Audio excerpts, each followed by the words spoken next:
میرے شیخ تاجدار دارالسان حضرت صوفی محمد برکت علی قدس سر العزیز نبی سرکار کا ذکر، فکر، شکر، تبلیغ اسلام اور اللہ کی مخلوق کی بے لوث خدمت، سب کے سب تمام کام سنت موقدہ کے مطابق ہے۔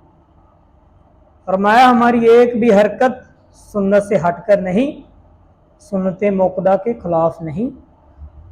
ماشاءاللہ لا حول ولا قوت الا باللہ۔ نبی سرکار نے لکھا ہے، میرے شیخ تاجدار دارالسان حضرت صوفی محمد برکت علی قدس سر العزیز سرکار نے فرمایا ہمارا منشور سہ حرفی کھا زال تا، ہم نے اسے مضبوطی سے پکڑ لیا اور پکڑا ہوا ہے۔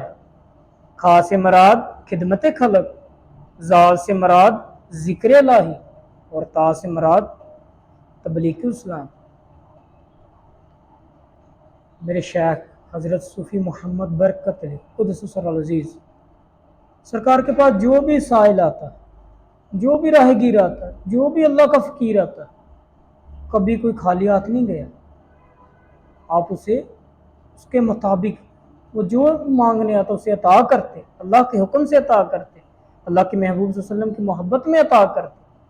کبھی بھی کوئی شخص آپ کی درگاہ سے خالی ہاتھ نہیں گیا، دارالسان سے کوئی بھی کبھی شخص خالی ہاتھ نہیں گیا۔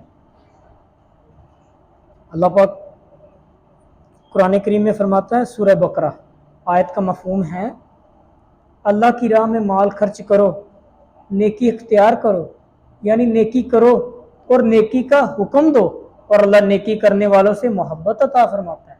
اللہ نیکی کرنے والوں سے محبت کرتا ہے۔ یہ تو اللہ کے بندوں کی شان ہے کہ ان کی بارگاہ سے کوئی بندہ خالی ہاتھ نہیں جاتا۔ اگر ہم اللہ کے پیارے محبوب حضور اقدس صلی اللہ علیہ وسلم کی طرف اسلام، درود و اسلام بھیجیں گے، کیا کوئی مکہ و مدینہ اللہ کے پاک مقدس جگہ خالی واپس آ سکتا ہے؟ ہرگز نہیں۔ ایسا مت گمان لایا کرو کہ ہم وہاں بھی گئے ہمیں کچھ نہیں ملا۔ وہ سب کچھ عطا کرتے ہیں، اللہ سب کچھ دے کر کہتے ہیں مانگو کیا مانگو۔ اللہ